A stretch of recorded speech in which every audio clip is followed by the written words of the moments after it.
Hermano Israel Rivera Echeverri, hermano de los hijos del Inmaculado Corazón de María, los misioneros claretianos. Qué gusto saludarlo, hermano. Muchas gracias, Alejandro. Bienvenido a esta casa de Villa Claret. Villa Claret, que está en un barrio muy querido por los antioqueños. Villa Sofía también. Un espacio que usted disfruta muchísimo, ya lleva aquí 15 años en medio del jardín y de una casa de retiros preciosa que usted ha ayudado a construir.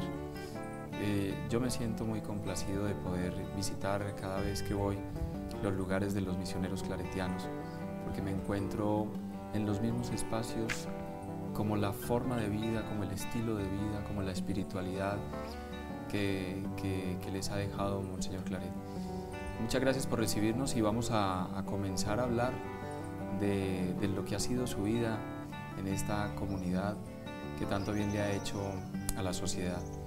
Lo primero que quiero preguntarle es que me sorprende el nombre, Israel. ¿Es usted de una familia muy religiosa? Sí, nuestra familia era de raigambre campesina y de unos fundamentos católicos muy profundos, inclusive que otro hermano mío también lleva un nombre bíblico, Rafael Arcángel. El nombre el mío sí es Israel solo. ¿Cuántos hijos, hermano?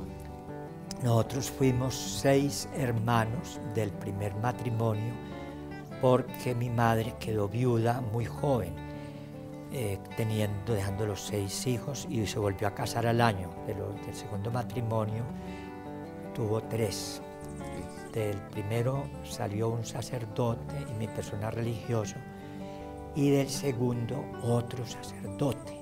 El primero fue claretiano y el otro fue de la diócesis de Buga.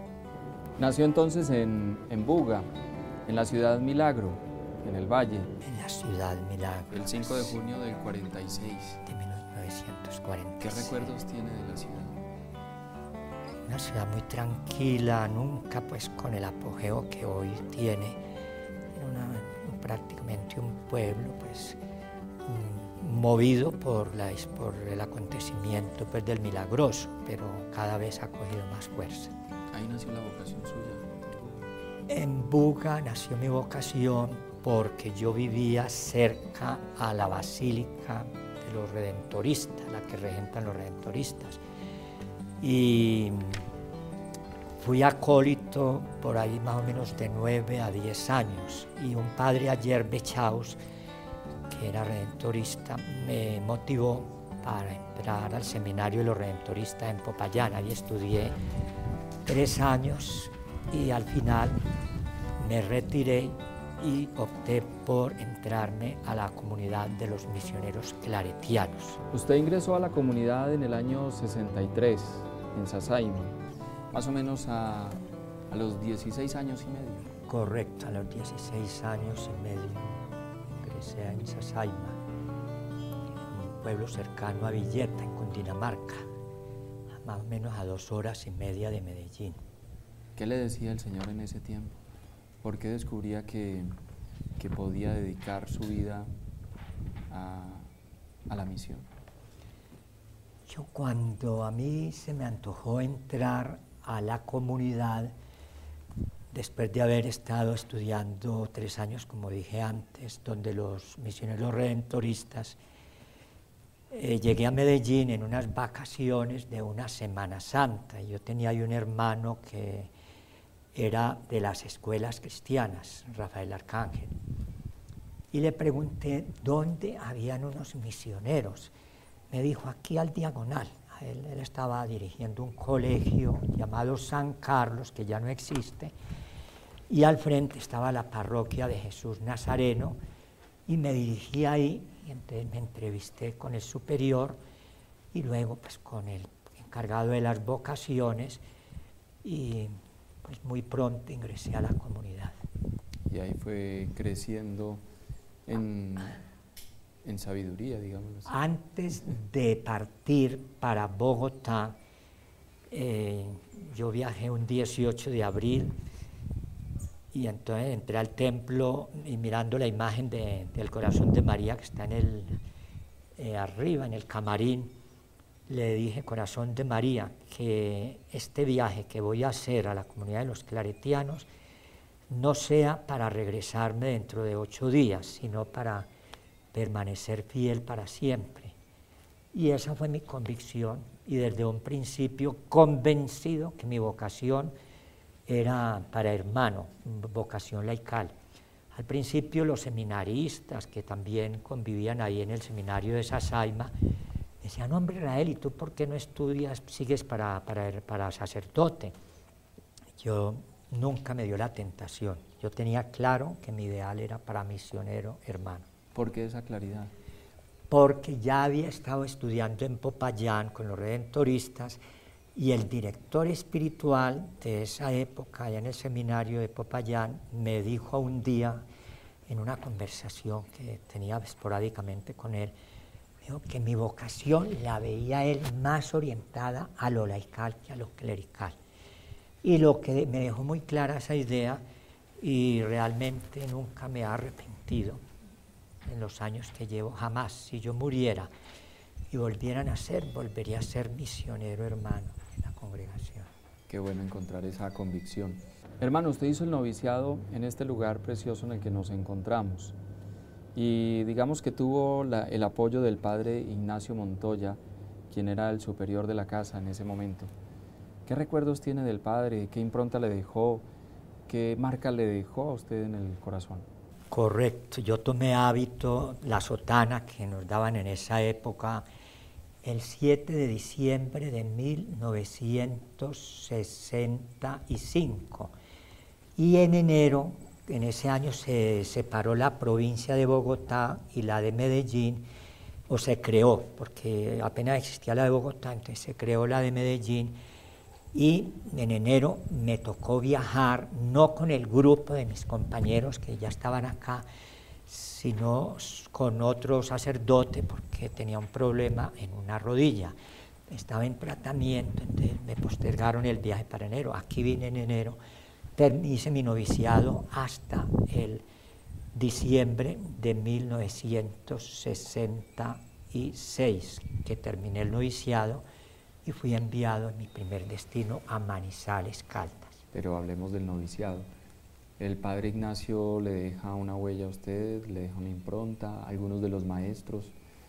¿Qué recuerda de esa época de novicio? El padre Montoya fue un personaje para mi vida religiosa. Fue fuera del corazón de María, el Padre Clarí de Jesucristo, fue el personaje que me llevó, porque me respaldó desde el momento en que me recibió en Jesús Nazaret en Medellín, hasta que después fue mi director espiritual, mi confesor, fue mi maestro de novicios, y realmente pues el que defendió mi vocación, porque yo tuve después algún problema de salud grave en una rodilla, y los superiores habían determinado que como todavía no había profesado, que debía irme a la casa, y el padre dijo: el hermano no se va, yo respondo por su vocación. O sea que yo a él le guardo la gratitud eterna en mi vocación, y el modelo para mí fue su sencillez, su cercanía, el haber creído no solamente en mí, sino en muchos de los que se cruzaron en su camino como formador. Hizo los votos el 7 de diciembre de 1966, y tengo también aquí que hizo la profesión perpetua el 8 de diciembre de 1971. 7 de diciembre y 8 de diciembre, quiere decir que siempre en estas fechas ustedes hacen esa consagración, esos votos para la iglesia. Depende de la fecha en que uno comience el noviciado. Si uno comienza un 7 de diciembre, entonces profesa el 8. El 8 es propiamente el Día de la Inmaculada. En los últimos años ha variado, porque como vienen de otros países a hacer noviciado a la provincia nuestra, pues hay que amoldarse a las circunstancias de cada país. Entonces comienzan generalmente en febrero y profesan el 2, que es día de Nuestra Señora de la Candelaria. De todas maneras, nosotros somos muy cordimarianos. Volvamos al tema de salud. Usted me decía que sufrió graves quebrantos de salud. ¿De qué se trataba? ¿Por qué nos cuenta esa historia? ¿Qué le pasaba en ese momento?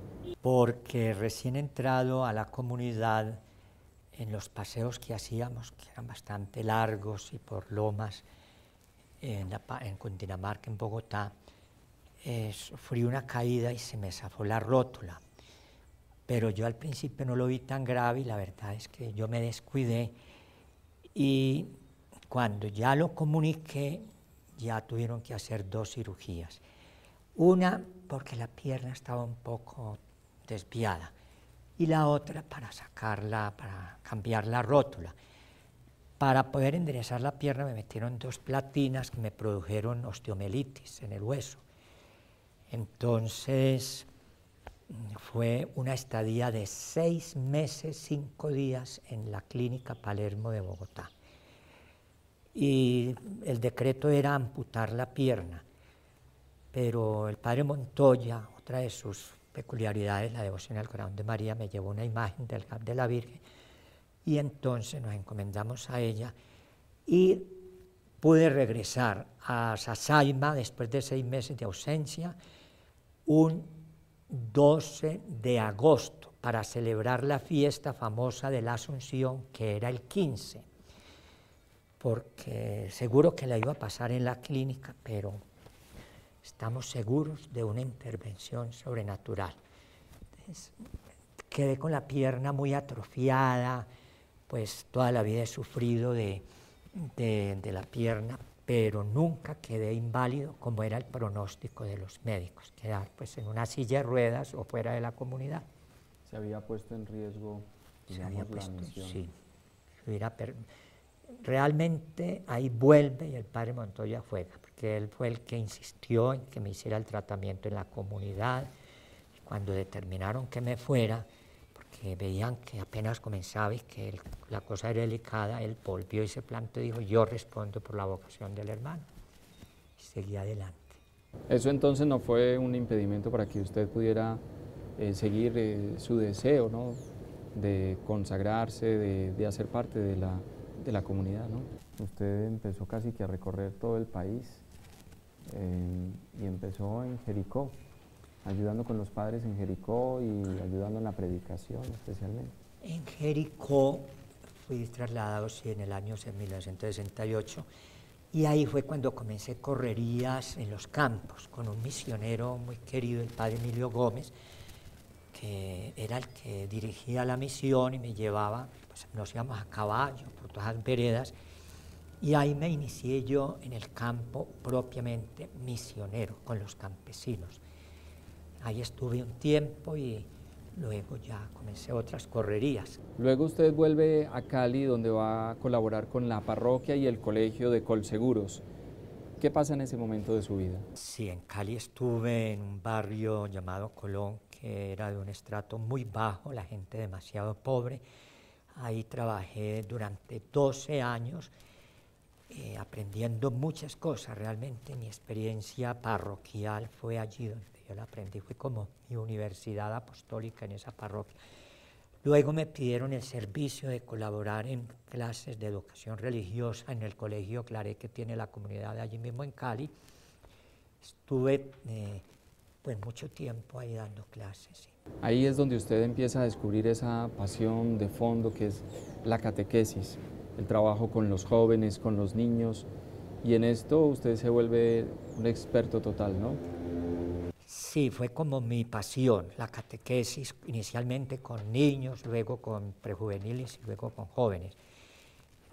Tuve algunos cursos en Bogotá, en varios lugares, y pues realmente me sirvió porque cuando fui al colegio, que no me gustaba dar clases escolarizadas, el rector, que era el padre Orlando Hoyos, me dijo, tranquilo, de las clases como usted se sienta bien, pero me gusta que nos colaboren en el colegio. Entonces eran clases dinámicas porque el trabajo de escolarizado es muy distinto a unas clases pues como muy cuadriculadas. Entonces yo me valía de muchos medios, de audiovisuales, de láminas, de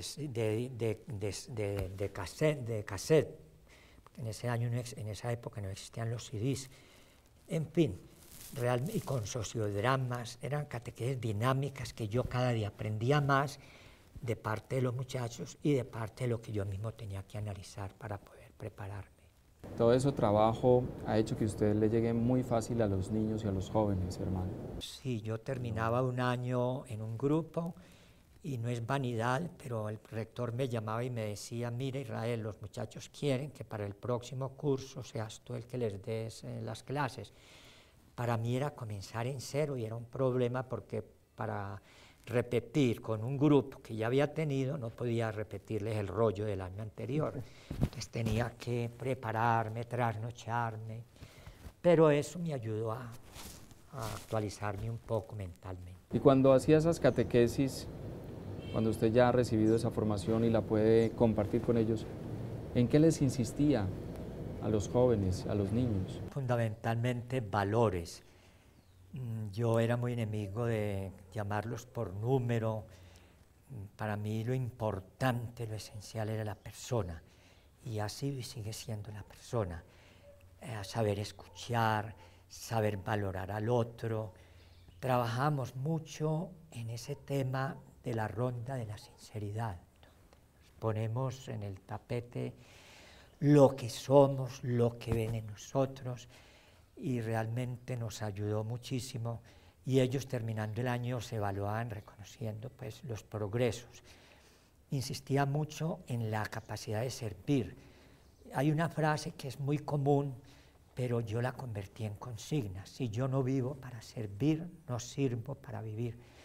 Parece que no tiene razón de ser estar uno en este mundo pasando como un vegetal sin dejar huellas. Eso para mí era claro y siempre insistí mucho en ellos. Dejó huella en ellos, pero también dejó huellas escritas, es decir, eso no solamente se quedó ahí en esas clases, sino que usted quiso escribirlo. Aquí tengo un libro suyo, Formando en Valores, guías catequético-pedagógicas para la iniciación cristiana. Fueron precisamente los temas que, pues varios de los temas que yo trataba con los jóvenes, con los grupos, y los tenía en apuntes, a lápiz o en lapicero. Luego los fui pasando a máquina de la tradicional, y alguien formal, un claretiano, me los pasó en computador, porque yo en esa época no sabía manejar computador, estaba de moda, y hasta que una persona muy querida para mí, que hoy es obispo de Valledupar, Monseñor Oscar Vélez, que en esa época era rector del Colegio Claret en Cali, me dijo: Israel, ¿tú por qué no pasas esos apuntes a limpio y yo te los publico para la provincia, una carpetica? Y así lo hicimos, y ya con el tiempo me los metieron en computador y me dio por publicar un libro, y ese es el que hoy se llama Formando en Valores. La mayor parte de esos temas era de los que yo trataba con los muchachos, y ahí están la metodología, la dinámica, los textos bíblicos, pues lo que realmente yo hacía con ellos en las clases. Que a mí me chocaba mucho decir voy a clase, porque incluso evitaba estar en el mismo sitio, el salón. Yo procuraba, como el colegio es campestre, utilizar espacios abiertos, o sea, borrar esa estructura de un colegio clásico. Y entonces a los muchachos les encantaba y las clases eran dinámicas. Ellos partían mucho de ellos. Yo era muy enemigo de discursos, de palabrería, y siempre que yo decía algo decía, bueno, y esto lo estaré cumpliendo yo, porque temía mucho que fuera incoherente del discurso a la realidad. Luego, en el 72, usted fue destinado para la parroquia del Carmen en Sincelejo. Viene haciendo un recorrido por toda Colombia. ¿Cómo es esta experiencia ahora en su vida? Una experiencia extraordinaria. Me dediqué desde que llegué a lo que siempre me gustaba, la catequesis con niños y al trabajo con jóvenes. Como es un pueblo pequeño y las familias pues son muy cercanas, mi primera tarea fue comenzar a visitar hogares. Y entonces, si yo entraba a esta casa, tenía claro que tenía que ir a la siguiente, porque la gente no perdona que uno tenga particularidades, y para mí eso era claro. Si en una casa hay muchachos, que uno va porque hay muchachos; si hay muchachas, entonces uno tenía que ser imparcial, y en ese sentido procuré pues visitar los hogares que más pude, y de ahí fue que configuré un grupo juvenil muy recordado. Duré año y medio allí en Sincelejo y luego pasé a Cartagena un corto tiempo. Luego ya volví a Colón, en la parroquia de Cali, donde permanecí muchos años. Siempre con la catequesis. Con la catequesis, esa ha sido mi pasión hasta los últimos años en que ya el destino me cambió para otras cosas. Llega un momento muy importante donde usted es invitado por el gobierno general de los claretianos para que haga parte de un trabajo, unos talleres que se están haciendo con los hermanos en un proceso de renovación que viene inspirado por el Concilio Vaticano II. ¿En qué consistía ese trabajo? El tema fundamental era la identidad laical en la congregación, o sea, la vocación del hermano. Y en los temas que tratamos, pues se aclaró mucho el enfoque, la misión de los hermanos, y yo aproveché para tomar apuntes, y de ahí saqué un folletico que nunca lo publiqué, sino que lo conservo como a nivel personal, pero lo publiqué como para unos pocos, pero ahí realmente que guardo un buen recuerdo y se me aclararon cosas de lo que para nosotros en la congregación representa el misionero hermano. Por ejemplo, ¿qué cosas? O sea, que el hermano tradicional era como para oficios domésticos, era como un empleado más en la congregación. Después del Vaticano II, del Concilio Vaticano, y de esos encuentros que la congregación promovió, pues se le fue dando un impulso más apostólico, más misionero a los hermanos, y yo siempre me identifiqué de un comienzo por el enfoque apostólico del hermano, sin negarme a los oficios normales que pues cualquier misionero puede hacer, y en territorio de misión toca hacer de comer y labrar tierra, lo hacemos, pero fundamentalmente me dediqué fuertemente al apostolado con niños, con jóvenes, con adultos he trabajado también, pero le he dado más fuerza al trabajo de jóvenes y de niños. Se recupera entonces el apostolado del hermano dentro de la comunidad. Exactamente, sí. En la provincia tenemos la fortuna de que los últimos hermanos que han ingresado con un enfoque directo a lo pastoral, pastoral bíblica. Ahora hay varios hermanos como formadores, educadores, hay encargados de los seminaristas, o sea que realmente ha servido como todo ese espíritu de renovación de la iglesia y muy particularmente de la congregación. La congregación nunca ha querido desplazar a los hermanos, la congregación ha tenido claro que es mixta. Mixta quiere decir que no es clerical, sino misionera. Lo misionero abarca lo clerical y lo laical, que somos los hermanos. Pero la Iglesia Católica en la Santa Sede no permite que las congregaciones que tienen sacerdotes pues sean laicales o que se denominen mixtas, sino clericales. Pero si fuera por la congregación misma, no. La congregación es muy clara en ese aspecto de el carisma de nosotros es ser misioneros. Lo presbítero o el presbítero o el hermano entra a un segundo grado, eso pues no tiene que ver. Lo valoran tanto, hermano, que el gobierno provincial lo llama luego para ser el ecónomo de la provincia. De un momento a otro, y estando yo en Pereira como ecónomo local, porque tampoco había aceptado ser ecónomo ni siquiera local en ninguna parte, y al llegar allí me propusieron y estuve 3 períodos de ecónomo local en Pereira. Terminando el tercer período había capítulo provincial, que es la asamblea máxima que tiene la provincia para evaluar la actividad del gobierno provincial y nombrar nuevo equipo o renovar si es del caso. Y me toca la suerte de entrar con mucho temor. Realmente los primeros 6 meses fueron terribles. Llegué a creer que no era capaz. En un momento en que le renuncié al entonces provincial Óscar Vélez, y que ahora es obispo, dije: Óscar, esto no es para mí, me siento muy mal, pero me dijo tranquilo, ánimo, si se siente mal vayan del médico, pero yo lo respaldo. Y terminé los 3 años, a los 3 años me renovaron y terminé, pues completé 5 periodos sirviendo como de 3 años. O sea, una gran parte de la... Sí, un de la periodo vida, significativo, con mucha sencillez, porque yo nunca porque era el ecónomo de la provincia, nunca, cuando me presentaban como el ecónomo provincial, pagaba escondedero a una baldosa porque yo nunca he sentido el poder como que sea para mí o que sea lo que fundamenta la vida. Lo principal para la vida es el servicio. Y creo que por ahí enfoqué mis energías y de pronto creo que sí, porque no era por mis mayores cualidades, sino de pronto por la disponibilidad. Eso creo que fue el secreto de mi servicio en la economía provincial.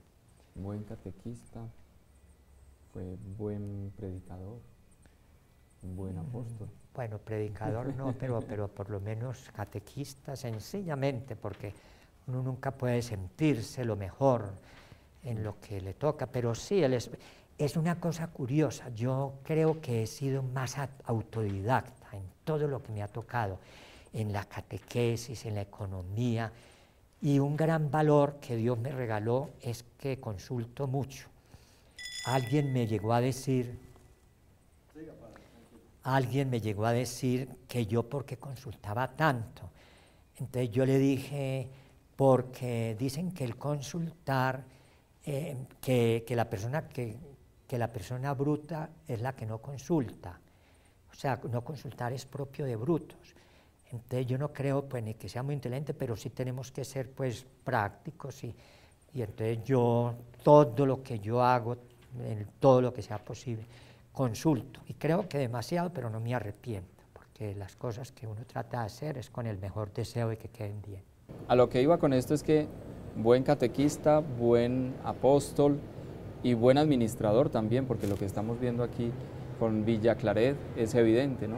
Viviendo aquí, aunque combino mi estadía aquí con mi vida comunitaria en la Casa Provincial en Medellín, viviendo aquí voy a cumplir 3 años, pero encargado de la casa sí llevo más de 15 años, porque siendo ecónomo 14 años me tocó estar al frente de la casa y realmente la provincia me apoyó para pues hacer significativas inversiones y mejorarla bastante. Y ahora que ya estoy directamente y encargado de la misma, pues le he puesto el corazón y el alma como es mi consigna, hacer lo que me toca hacer bien hecho. Es un gusto estar aquí, hermano, porque uno descubre un paisaje muy grande, lo que nos revelan las flores, los jardines, las habitaciones, la casa misma, es que hay una persona que se ha encargado de cada detalle de Villa Claret, en este barrio tan bonito que queremos tanto como es Villa Sofía. ¿Qué espera usted de esta casa? ¿En qué quiere que se convierta? ¿Qué quiere que sea? Pues que se convierta en una casa de espiritualidad donde asistan todas las personas que se sientan bien, religiosos, religiosas, sacerdotes, profesionales, jóvenes, y que no solamente vengan a realizar una experiencia, sino que yo pueda compartir mi experiencia misionera y comparta mi carisma claretiano. Eso es lo que estoy tratando de hacer y ahora con la página web que recientemente logramos crear con la ayuda de un sobrino mío salesiano, pues la casa está dando a conocer y gradualmente la están utilizando. Hay periodos que no tanto, pero los fines de semana generalmente la utilizan en gran parte del año. Hermano, ¿y usted recientemente ha tenido quebrantos de salud? Pues el quebranto más grave, que ya llevo 2 años y medio, coincidió, fue después de salir de la economía provincial. Me declararon un tumor maligno en la próstata y eso fue un golpe durísimo, pero me puse en las manos del Señor, del corazón de María y en manos de médicos permanentes, y en este momento me lo tienen controlado el cáncer, y aunque con las radioterapias, que fueron 39 azotes duros, sin embargo voy saliendo adelante, me produjeron efectos secundarios delicados, pero ahora me siento muy recuperado y con nuevos ánimos de seguir luchando. La ventaja es que no le he guardado dieta a esta enfermedad. No he tenido necesidad de quedarme solo, guardé 10 días cuando me hicieron una cirugía ahora en el pasado mes de febrero de la uretra, muy delicada, que el médico no me daba garantía y sin embargo el Señor permitió que saliera adelante y me ha dado muy buen efecto. Finalmente, cuando usted entra en oración con el Señor, en la intimidad con Él, ¿qué le dice? ¿Qué le expresa? ¿Cuál es su oración? Le agradezco el don de la vida que me ha regalado, porque llegó un momento en que yo creí que no vivía más, y mi vocación, que ha centrado toda mi existencia, mi comunidad, mi congregación y la gente que me ha ayudado a poderme realizar. Pues hermano, muchas gracias por recibirnos, por contarnos así, digamos a grandes rasgos, la historia de su vida, pero sobre todo gracias por haberla donado en el servicio del Señor a través de los hermanos.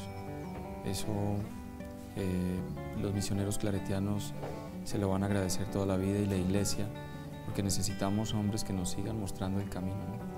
Necesitamos hombres que le hablen especialmente a los jóvenes y a los niños de la grandeza, del amor, de la generosidad y la abundancia de Jesús.